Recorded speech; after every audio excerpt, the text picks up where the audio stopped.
parce que la Géorgie, c'est vraiment un pays très riche avec une culture incroyable. Donc, j'ai vraiment eu le temps de découvrir le pays et ses habitants.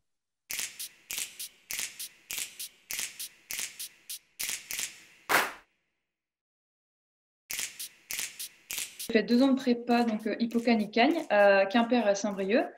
Et ensuite, j'ai passé le concours via les conventions IEP avec les prépas. Donc, c'était un oral et sur dossier. Donc, je suis arrivée en 2e année à Caen, du coup, sur le parcours développement durable.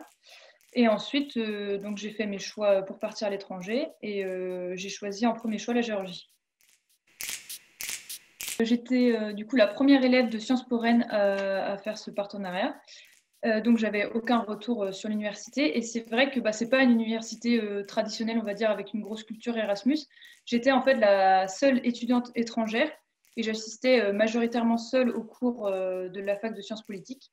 L'administration est très sympa, mais c'est vrai que vu que je suis la première étudiante étrangère en fac de sciences politiques, ils n'ont pas énormément l'expérience de l'accueil et j'étais seule. Donc, c'était vraiment à moi d'aller faire le premier pas, de rencontrer les étudiants, de m'inscrire aux journées d'intégration et tout ça. C'est pas du tout l'ambiance Erasmus où tout de suite on arrive, on est hyper intégré avec toute une bande de personnes de son âge. Là, j'ai vraiment dû trouver d'autres canaux, me débrouiller pour essayer de m'intégrer à la vie locale sans passer par l'université.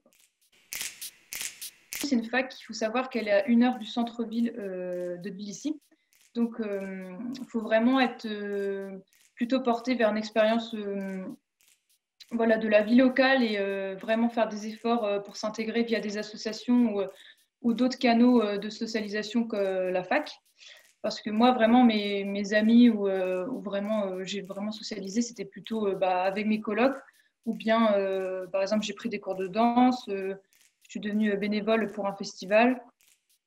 J'ai pris aussi des cours de cuisine et des cours de langue. Donc, il faut vraiment être plutôt autonome et vouloir être indépendant dans le voyage. Concernant le logement, parce que moi, je suis passée en fait par Facebook et c'est là que j'ai trouvé en fait ma colocation. Donc, c'est un groupe qui s'appelle Flatshare Tbilissi. Et donc, j'ai trouvé ma colocation et c'était vraiment top parce que j'étais avec une Géorgienne, une Écossaise, une Américaine et une Franco-Allemande. Donc, ça m'a permis de faire des rencontres et aussi de m'intégrer à différents groupes et à avoir plein d'expériences avec elles. Donc, c'est grâce à ma coloc écossaise que j'ai pu être bénévole pour le festival. C'est grâce à ma coloc américaine que j'ai pu faire un trek de 4 jours dans les montagnes parce qu'elle était hyper pro en randonnée. Donc, ça permet vraiment d'avoir voilà, des contacts et pouvoir nouer des liens.